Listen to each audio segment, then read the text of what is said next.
सेबी के नोटिस के बारे में आपने जरूर सुना होगा। इस बार मामला थोड़ा उलटा है। इस बार कोर्ट ने सेबी और म्यूचुअल फंड कंपनियों, खासकर M5 को नोटिस भेजा है। नोटिस का सवाल ये है कि अगर म्यूचुअल फंड्स में रिस्क है तो फिर म्यूचुअल फंड्स सही है के दावे को कैसे सही ठहराया जा सकता है। ये मुद्दा सिर्फ एडवर्टाइजिंग का नहीं है, बल्कि हर उस इन्वेस्टर के पैसे का है जो म्यूचुअल फंड्स में भरोसा करते हैं। आज हम इसी पर बात करेंगे और समझेंगे कि इन नोटिस का मतलब क्या है और इसका आप पर क्या असर पड़ सकता है। अब थोड़ा मौजूदा बाजार के हालात पर बात करते हैं। पिछले कुछ दिनों से मार्केट का सेंटिमेंट काफी खराब है। हर तरफ से नेगेटिव न्यूज आ रही है। अगर न्यूज़पेपर की कटिंग्स पर नजर डालें तो पता चलता है कि फॉरेन इंस्टीट्यूशनल इन्वेस्टर्स ने सिर्फ एक महीने में 3 अलग अलग सेक्टर्स में $1 अरब से ज्यादा की बिकवाली की है। स्टॉक मार्केट लगातार गिर रहा है और इसे ब्लड बाथ कहा जा रहा है। पिछले 2 दिनों में इन्वेस्टर्स ने करीब 13 लाख करोड़ गंवा दिए हैं। निफ्टी अपने सबसे खराब स्तर पर पहुंच गया है। 2024 में यह अब तक का सबसे बड़ा झटका है। सेंसेक्स और निफ्टी के रिटर्न भी सिंगल डिजिट में पहुंच चुके हैं। अगर हम तुलना करें तो ये फिक्स डिपॉजिट के रिटर्न्स के बराबर है। सितंबर में बाजार ने अपना ऑल टाइम हाई देखा था, लेकिन उसके ठीक अगले महीने अक्टूबर में 1 लाख करोड़ से ज्यादा की बिकवाली हुई। वोलेटिलिटी के इस दौर में फॉरेन इंस्टीट्यूशनल इन्वेस्टर्स लगातार रिकॉर्ड तोड़ बिक्री कर रहे हैं। अब सवाल उठता है कि क्या हमें अपने इन्वेस्टमेंट रोक देने चाहिए? क्या यही इन गिरावटों का मतलब है? मार्केट की मौजूदा हालत को देखते हुए लोग SIP सिस्टमैटिक इन्वेस्टमेंट प्लान रोकने लगे हैं। SIP स्टॉपेज रेशियो 88% तक पहुंच चुका है। यानी अगर 100 अकाउंट्स खुले हैं तो उनमें से 88 अकाउंट्स बंद हो गए हैं। ये आंकड़े डर पैदा कर सकते हैं, लेकिन तस्वीर का दूसरा पहलू भी है। भले ही स्टॉपेज रेशियो बढ़ रहा हो, लेकिन म्यूचुअल फंड्स में आने वाला पैसा 135% बढ़ गया है।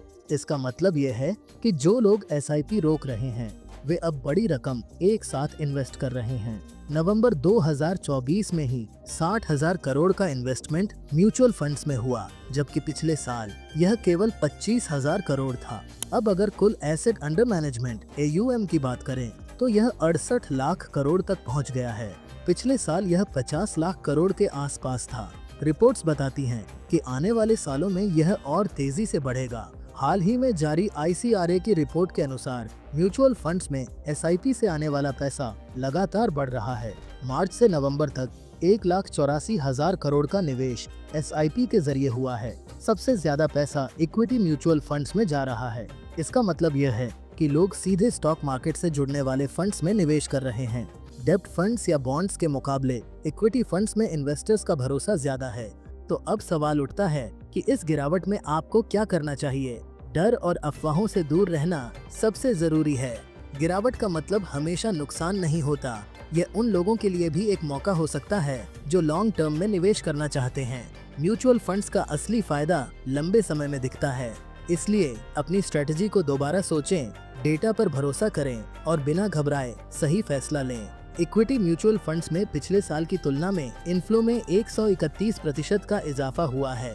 नवंबर 2024 में 35,000 करोड़ रुपए का निवेश हुआ, जबकि पिछले साल यह आंकड़ा सिर्फ 15,000 करोड़ था।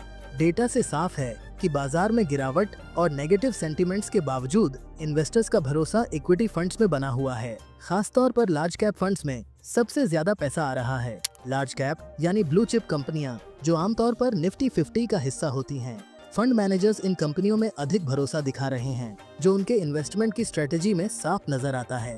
अगर मल्टी कैप और लार्ज कैप फंड्स के इन्वेस्टमेंट डेटा पर नजर डालें तो ग्रोथ वाकई प्रभावशाली है।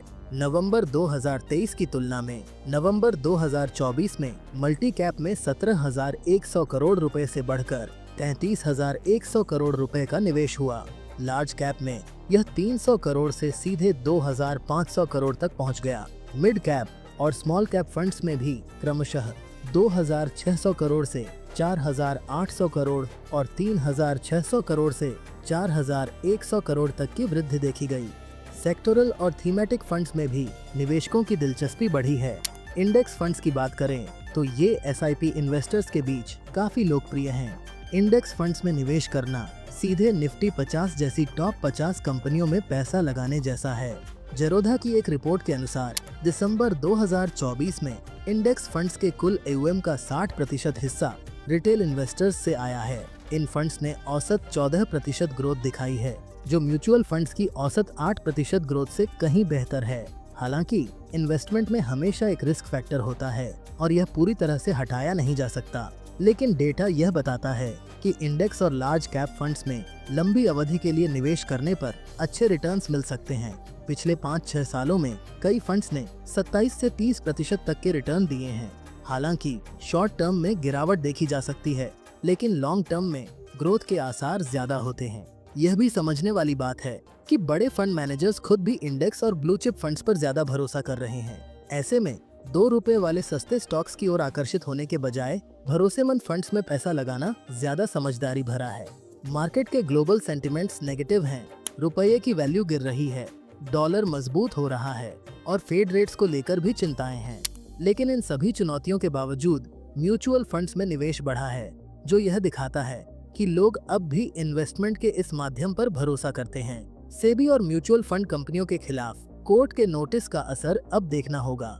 क्या म्यूचुअल फंड्स सही है का दावा वाकई सही ठहराया जा सकता है? ये सब सेबी और अन्य कंपनियों के जवाब पर निर्भर करेगा।